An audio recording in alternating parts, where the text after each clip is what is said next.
You know that feeling when the world just stops? Like your ears are full of cotton and you can hear your own heartbeat? That's what happened when Tracy from HR slid that paper across her stupid IKEA desk. 60% pay cut. Effective immediately. I just sat there, staring at the number like it might change if I looked at it hard enough. 60 fucking percent. I didn't cry. Not there, anyway. I smiled. Actually smiled. And said, I'll need 24 hours to consider this offer. Like I was some kind of corporate robot. Like I hadn't just been gutted. The crying happened in my car. Heaving. Ugly. Mascara everywhere, sobbing that fogged up my windows. I sat in the parking garage for 45 minutes. Just breaking. Because what do you do when the company you've given 9 years of your life to decides you're worth less than half of what they paid you yesterday? Sorry, I should introduce myself. I'm Eleanor Reeves, Ellie, 36, single mom to an amazing 10-year-old boy named Lucas. And up until that meeting, I was the director of client solutions at Merrickson Technologies. God, this is still hard to talk about, even 3 years later. If you're watching this, could you just hit like or subscribe or whatever? Or leave a comment telling me where you're watching from? I need to know I'm not screaming into the void here. That someone else understands what it's like to have your entire life threatened in a 15-minute meeting. Anyway, Merrickson. I started there when it was just 20 people in a converted warehouse. The kind of startup where everyone believes they're changing the world, you know? We had the ping pong table, the free snacks, the happy hours, all that bullshit that seems so meaningful until it isn't. I was hired as a client manager, but I worked my ass off. Stayed late, came in weekends, missed school events, postponed vacations, all the things you're not supposed to do, but you do anyway because you're building something, because you believe in it. And I was good, really good. Within 3 years, I was managing our top 10 accounts clients that brought in over 70% of our revenue. I knew their systems, their problems, their birthdays, their kids' names. These weren't just accounts to me. They were relationships I had personally built. When Lucas's dad decided fatherhood and marriage were stifling his potential and moved to Austin with a yoga instructor named Sky, yes, really, those client relationships became even more important. They weren't just my career. They were my lifeline, my security. By year 5, I was promoted to director. I had a team of 8. I had equity. I had a salary that meant I could afford our mortgage and Lucas's asthma medications without having to choose between groceries and utilities. For the first time since the divorce, I could breathe. Then Martech Corporation bought us. God, I can still remember the all-hands meeting. Vernon Chang, our founder, standing on that little stage in the cafeteria, telling us how exciting this next chapter would be. How Martech's resources would help us scale our vision. Everyone clapping like seals while I sat there wondering why Vernon couldn't look any of us in the eye. $3 million. That's what I found out later he got in the acquisition. $3 million, and he was fully vested. The rest of us? Our equity was worth pennies, with 4 more years to vest under the new terms. The first 6 months weren't terrible. New email signatures, new procedures, more meetings. But I still had my team, my clients, my salary. Then the redundancy assessments started. First, they came for the junior people, then middle management. Each time, there was a company-wide email about streamlining operations and leveraging synergies. Each time, someone's desk would be empty the next day. No goodbyes. Just gone. I kept my head down, worked harder. My team shrank from 8 to 3, but our client load didn't decrease. If anything, it got worse. I was working 70-hour weeks, answering emails at 3 a.m., having panic attacks in the bathroom between meetings. Lucas started asking why I was always on my laptop, why I couldn't come to his soccer games, why I looked so tired all the time. And still, I thought I was safe. I was managing the relationships that brought in most of our revenue. They needed me. That's what I told myself right up until Tracy from HR scheduled that quick touch base. I should have known something was wrong when I walked in and saw Dennis Porter from Martech sitting there. Dennis with his 2 white veneers and his Rolex that he made sure everyone noticed. Dennis, who'd been sent from corporate to optimize the acquisition. Eleanor, he said. He never called me Ellie. We've been looking at the org structure, and we feel there's an opportunity to realign your compensation with market standards. Market standards. Like I was a fucking commodity. Tracy slid the paper across. The new salary was right there, in bold. $52,000, down from $130,000. This reflects the changing nature of your role, Dennis said, like he was telling me I'd won a prize. We're centralizing most client management functions at headquarters. You'll be transitioning to more of a regional support position. Translation. We're taking your clients, your authority, and most of your paycheck, but we still need you to do the work. You'll maintain your current responsibilities during the transition period, of course, he added. Of course. We need your decision by tomorrow, Tracy said, not meeting my eyes. If this new arrangement doesn't work for you, we understand. But we'll need to immediately begin searching for someone who's aligned with our new structure. Someone cheaper, she meant.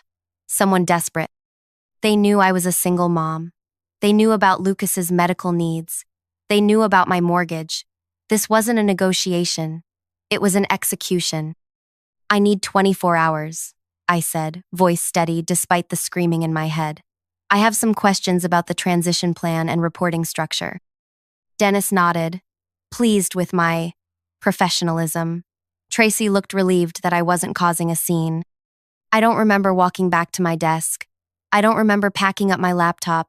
I just remember sitting in my car, shaking, wondering how I was going to tell Lucas we might lose our house. That's when my phone rang. Kira Chen, my old colleague who'd left Merrickson 6 months earlier. I almost didn't answer. But then I thought, what the hell? Maybe she was calling to catch up. Maybe I could pretend for 5 minutes that my life wasn't imploding. Hey stranger, I said, trying to sound normal. Ellie, she said. I've been trying to reach you all week. Have you checked your LinkedIn messages? I hadn't. I'd been too busy keeping the clients happy, keeping my team from quitting, keeping everything from falling apart. Listen, Kira said. I'm at Nexus now. You know they're MarTech's biggest competitor, right? My boss has been asking about you. A lot. We need someone with your client experience. Would you be open to a conversation? I looked at the Merrickson building through my windshield, at the logo they'd replaced our original one with. I thought about Dennis and his watch and his veneers. I thought about Vernon Chang, who'd sold us out and disappeared to his beach house in Malibu. Actually, I said, I think tonight would be perfect. I drove home in a daze, my mind racing. I wasn't stupid. I knew what calling MarTech's competitor would mean. There'd be no going back. But they'd already decided I was disposable. What did I owe them? When I got home, I paid the babysitter, checked on Lucas, already asleep, I'd missed bedtime again, and opened my laptop. I spent an hour looking through my employment contract. No non-compete clause. Merrickson had been too small, too idealistic when I joined to bother with those. MarTech had issued new contracts to later hires, but they hadn't gotten around to us legacy employees yet. Their mistake. At 9:30, I called Kira back. Can you set up a meeting with your boss? Tomorrow morning, before I have to give Merrickson my answer about something. That bad? She asked.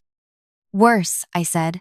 They're cutting my salary by 60% but keeping all my responsibilities. Actually, adding more. Kira was quiet for a moment, then, those fuckers. Yeah.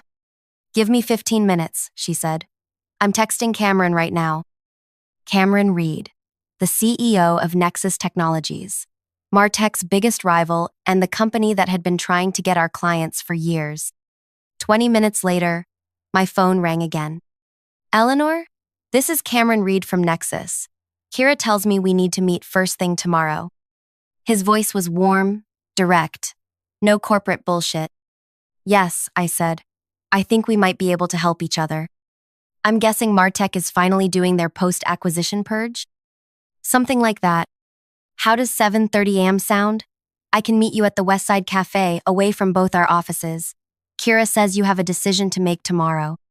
7:30 works, I said, surprising myself with how calm I sounded. After we hung up, I sat on my couch for a long time, staring at nothing. Was I really doing this? Was I really considering jumping ship to the competition? But it wasn't a ship anymore, was it? It was a sinking lifeboat, and Martech was throwing people overboard to save themselves. I opened my laptop again and pulled up my client files. Not the official CRM data that belonged to the company, but my personal notes. 9 years of relationship details. Who to call when contracts got stuck in legal. Which CTOs were planning system overhauls. Which companies were unhappy with Martech's recent service changes. Information that wasn't confidential exactly, but was valuable. Very valuable. I'd built these relationships. I'd earned this knowledge. And tomorrow I was going to find out what it was worth. I closed my laptop and checked on Lucas again, watching him sleep for a few minutes. His little chest rising and falling, the inhaler on his nightstand, the science fair ribbon pinned to his bulletin board. "I'm going to fix this," I whispered. "I promise." I didn't sleep that night. Not really. I lay awake thinking about what I was about to do, wondering if I was being impulsive, wondering if I was being disloyal. But loyal to what? A company that no longer existed except as a line item on Martech's balance sheet? People who saw me as nothing but a number they could cut? By morning, I knew exactly what I was going to say to Cameron Reed and to Dennis Porter. I dressed carefully. My best suit, the one I saved for closing big deals. Hair perfect, makeup flawless, armor. I dropped Lucas at school, hugged him extra tight, and told him I loved him. "You okay, Mom?" he asked, looking up at me with his serious little face. "I will be," I said. And for the first time in months, I believed it. The Westside Cafe was quiet at 7:30. Just a few early risers with laptops and commuter mugs. Cameron was easy to spot, tall, silver at the temples, dressed casually but expensively. Kira sat beside him, gave me a small wave. I took a deep breath and walked over to their table. "Eleanor Reeves?" Cameron stood, offered his hand. "I've heard a lot about you. From Kira, of course, and from just about every client we've tried and failed to steal from Merrickson over the years." I smiled. "Well, those clients might be more open to conversations now." Cameron's eyebrows raised. "Is that right? Why don't you sit down and tell me exactly what's happening over there?" So I did. All of it. The acquisition, the culture change, the way they were gutting the company while expecting the same results, the impossible workloads, the pay cut. Cameron listened without interrupting. When I finished, he glanced at Kira, then back at me. "Ellie," he said, "we've been waiting for you to call us for a long time. We've been waiting for you to call us for a long time." That sentence hung in the air between us. I remember taking a sip of my coffee to buy myself a moment, because suddenly this wasn't just about saving my job. This was about something bigger. "What exactly does that mean?" I asked. Cameron leaned forward. "It means we've tried to recruit you 3 times over the past 2 years. Each time your loyalty to Merrickson won out. But Martech doesn't deserve that loyalty. And frankly, we're prepared to make you an offer that shows exactly how much we value your relationships and expertise." He pushed a folder across the table. Inside was an offer letter. Director of Strategic Partnerships. $165,000. Base salary. 25% annual bonus potential. Health benefits that would cover Lucas's medications completely. Stock options. I couldn't finish the sentence. "Fair market value for someone with your skills and client book," Cameron said, "plus a signing bonus if you can start within 2 weeks." I stared at the number. It was $35,000, more than I'd been making at Merrickson, more than 3 times what Martech was offering me. "Why?" I asked. "Why this much?" Cameron didn't hesitate. "Because we've lost 8 major contracts to Merrickson in the past 4 years. All accounts you managed. Because our research tells us that when clients work with you, their retention rate is 94%, compared to an industry average of 71%. Because I've personally had 3 CTOs tell me they stay with Merrickson because of you." He took a sip of his coffee. "You're not just an account manager, Eleanor. You're a competitive advantage, one that Martech is too stupid to recognize." I felt something shift inside me. A lifetime of being underestimated, of working twice as hard for half the credit, of smiling through meetings where men repeated my ideas louder and got praised for them. And here was someone who actually saw my value. "There's one more thing," Kira said quietly. "Tell her, Cameron." Cameron nodded. "We've heard rumors that Martech is planning to move all client services overseas within 8 months. They're using these pay cuts to push people out so they don't have to pay severance." My stomach dropped. "How do you know that?" "Their new VP of operations came from Teledyne. He did the same thing there 3 years ago. It's his playbook." 8 months. They weren't just cutting my pay. They were eliminating my job entirely. They just wanted me to train my replacement first. "I need to pick up my son from school at 3:30, I said, surprising myself with how steady my voice was. "But I can come back to Nexus with you right now. I'd like to see the office before I make a final decision." Cameron smiled. "Of course. And we'd like you to meet the team." 3 hours later, I walked back into Martech Regional Office 8, with a signed offer letter from Nexus in my bag and a plan forming in my mind. Dennis was waiting in the conference room, looking impatient. Tracy sat beside him, a folder with my name on it in front of her. "Eleanor," Dennis said, not bothering to stand, "have you made your decision?" I sat down across from them, placed my hands flat on the table, smiled. "I have some questions first," I said. Dennis sighed theatrically. "We really need a simple yes or no today. As we explained, we're restructuring the entire department." "I understand, but I manage our 10 largest accounts. I'd like to know who will be handling the Westfield implementation next month and the Alder contract renewal in June." Dennis waved his hand dismissively. "We'll distribute those responsibilities appropriately. That's not something you need to worry about." "Actually, I do worry about it. I promised Sonia at Westfield that I'd personally oversee their transition, and Mark at Alder specifically asked for my involvement in the renewal discussions." "Those are company relationships, not personal ones," Dennis said, his voice hardening. "Now, about the offer. Is it true you're moving client services overseas in 8 months?" I asked. The color drained from Dennis's face. Tracy suddenly became very interested in her folder. "Where did you hear that?" Dennis asked. "Is it true?" "That's confidential company information." "So that's a yes." I leaned forward. "Were you planning to tell me that before or after I accepted a 60% pay cut to train my replacement?" "This meeting is about your current offer, not hypothetical future restructuring," Dennis said, his jaw tight. "Now, do you accept the new terms or not?" I took a deep breath, thought about Lucas, about our house, about 9 years of my life. "I quit." The words hung in the air between us. Dennis blinked. "Excuse me?" "I quit. Effective immediately." He recovered quickly, his face settling into a smug smile. "I'm afraid company policy requires 2 weeks' notice from director-level employees." "Check my contract," I said. "The original Merrickson contract that was never updated after the acquisition.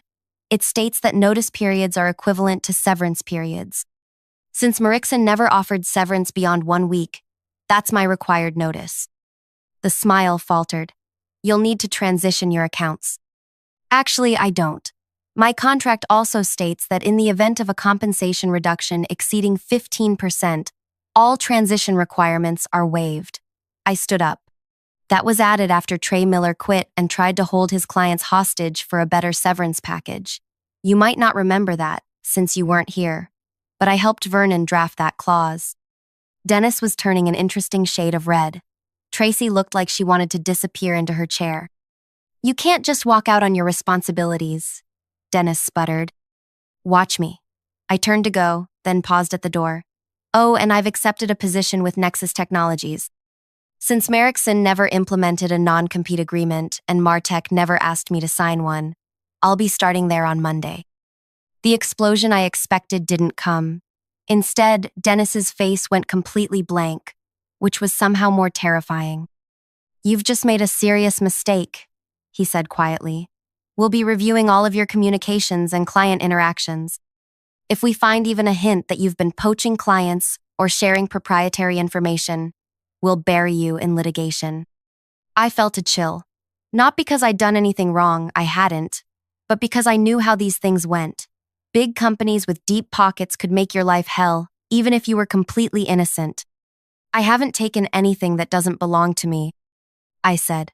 My client relationships, though, the trust I've built over 9 years, that belongs to me, and I'm taking it with me. I walked out before he could respond, heart pounding so hard I thought it might burst through my chest. My team was waiting at my desk. Maria, Devin, and Priya, the last survivors of what had once been 8. They knew. Of course they knew. News travels fast in dying companies. Is it true? Priya asked.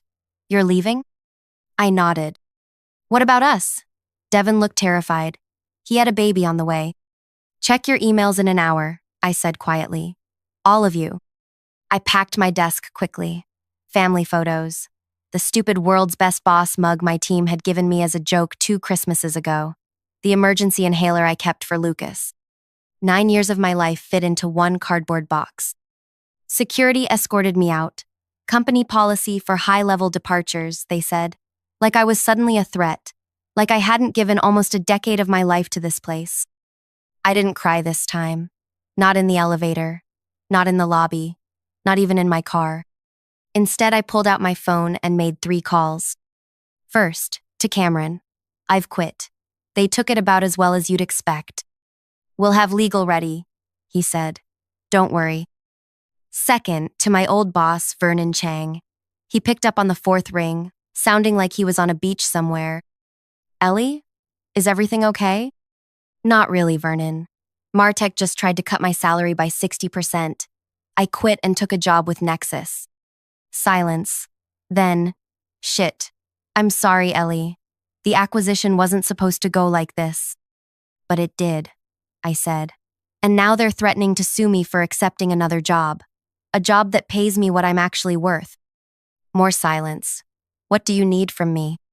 I need you to remind them that you never implemented non-competes at Merrickson because you said, and I quote, if we don't treat people well enough to make them want to stay, we deserve to lose them. Vernon sighed. I'll call Gerald Martech myself. This isn't right. My third call was to Sonia West, CTO at Westfield International, our biggest client. The client whose system implementation was scheduled for next month. Sonia, it's Ellie Reeves. Ellie, I was just about to call you. We need to move up the timeline on the implementation by 2 weeks. The board... Sonia, I interrupted gently. I'm not with Merrickson anymore. As of today.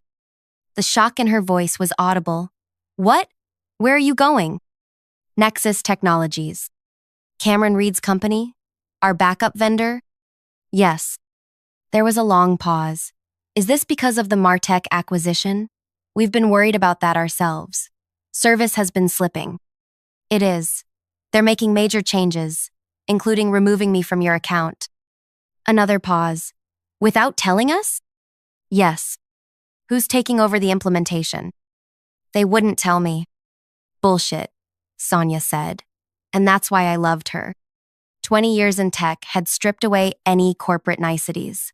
This implementation is critical for us. The board is watching it personally. We specifically requested you in the contract. I know, I'm sorry. Don't be sorry. Send me your new contact info at Nexus. We need to talk.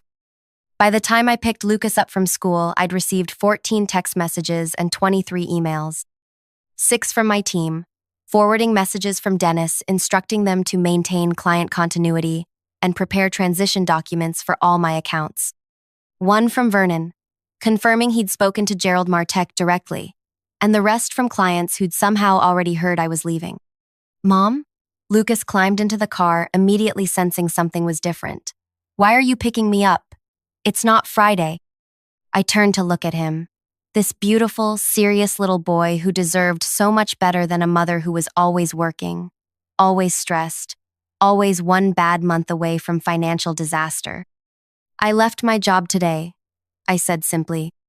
His eyes widened. The one you're always working at? The one that makes you cry sometimes when you think I'm asleep? My heart broke a little. Of course he'd noticed. Yeah, that one. Good, he said firmly. I didn't like how they treated you. Out of the mouths of babes. I got a new job, I told him. One that pays better and will give me more time with you, and better insurance for your asthma medications. He considered this. Will you be able to come to my science fair next month? Front row, I promised, with embarrassing signs and everything. He grinned. Cool. That night, after Lucas was asleep, my phone rang. A number I didn't recognize. Is this Eleanor Reeves? A man's voice, unfamiliar. Yes. This is Gerald Martek. I understand we have a situation. My blood ran cold. The founder and CEO of Martek Corporation, calling me personally. Mr. Martek, I said, trying to keep my voice steady. Yes, I suppose we do. Vernon Chang called me. He's very upset about how you've been treated. I said nothing. Waited. I've also received calls from Sonia West at Westfield and Mark Chen at Alder Technologies, both expressing concern about your departure and hinting they may need to reevaluate their vendor relationships. Still, I waited. Ms. Reeves, are you actively encouraging our clients to follow you to Nexus? No, sir. I've simply informed them that I'm no longer with the company. They've drawn their own conclusions. Dennis Porter tells a different story. Dennis Porter offered me a 60% pay cut without any reduction in responsibilities, didn't tell me the position was being eliminated in 8 months, and then threatened to sue me for accepting another job. So you'll forgive me if I don't put much stock in his version of events. Silence. Then, the pay cut and outsourcing plan were not approved by me or the executive committee. And yet they happened. Another silence. What would it take to bring you back? To repair this situation? I almost laughed. You can't be serious. I'm very serious. Westfield and Alder represent over 20 million in annual contracts. If they leave, others will follow. We've run the numbers. It would be significantly less expensive to keep you than to lose those accounts. Now I did laugh. So I'm worth keeping if it costs you millions to lose me, but not if it just makes my life impossible? Do you hear yourself, Mr. Martek? Business is business, Ms. Reeves. I'm trying to offer you an opportunity here. No, thank you. I've accepted a position with Nexus, one that values me appropriately from the start, not just when you realize how badly you've screwed up. We're prepared to match their offer, plus a retention bonus. It's not about the money, I said, surprised to find I meant it. It's about respect. It's about 9 years of my life that your company dismissed without a thought.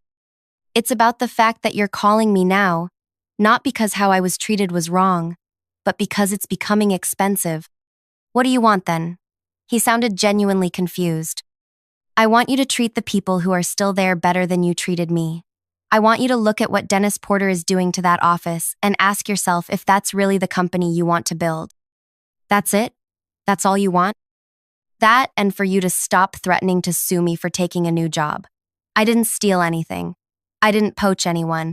I simply refused to be devalued. There was a long pause. No lawsuit, he finally said. You have my word. As for the rest, I'll be visiting the regional office next week to see things for myself. 3 days later, I started at Nexus. They gave me a real office, not a cubicle. My team, yes, I got to build my own team included Maria and Devin, who'd quit Martek the day after I left. Priya stayed behind. Her visa was tied to her employment there. 2 weeks after that, Dennis Porter was pursuing other opportunities. Tracy from HR too. A month later, Sonia West called to tell me Westfield was moving their business to Nexus. The implementation team they sent couldn't find their way out of a paper bag, she said. And when I complained, they told me my expectations were unrealistic. Mark Chen from Alder followed 2 months after that, then Briarwood Systems, then Tetracorp. By the 6-month mark, 5 of my former top 10 clients had moved to Nexus. Not because I poached them, I was scrupulously careful never to initiate those conversations, but because relationships matter. Trust matters. And when you've spent years proving yourself, people notice when you're gone. Gerald Martek kept his word. There was no lawsuit. There was, however, a complete restructuring of the regional office. The overseas transition was quietly abandoned. Salaries were adjusted to better align with market standards. Too little, too late for many, including me. It's been 3 years now. I'm still at Nexus Executive Vice President of Client Success. I have a team of 22. I make more money than I ever thought possible. Most importantly, I make it home for dinner with Lucas almost every night. I haven't missed a science fair or a soccer game in years. Last month, I ran into Vernon Chang at a tech conference. He gave me a hug, told me he was proud of me, said leaving Merrickson was the best career move I could have made. I should have protected you all better, he said, looking genuinely regretful. I thought Martech would keep their promises. It's business, I said, echoing Gerald Martech's words to me. Nothing personal. But that's a lie, isn't it?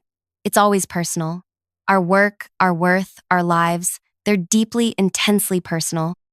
Pretending otherwise is just a way for companies to treat people as disposable. The real revenge wasn't the clients who followed me. It wasn't Dennis getting fired or Martech losing millions. It wasn't even my beautiful new office or my big salary. The real revenge was discovering my own value, standing up and saying, "No, I am worth more than this. I deserve better." And then going out and creating that better for myself. I think about that meeting with Tracy and Dennis sometimes.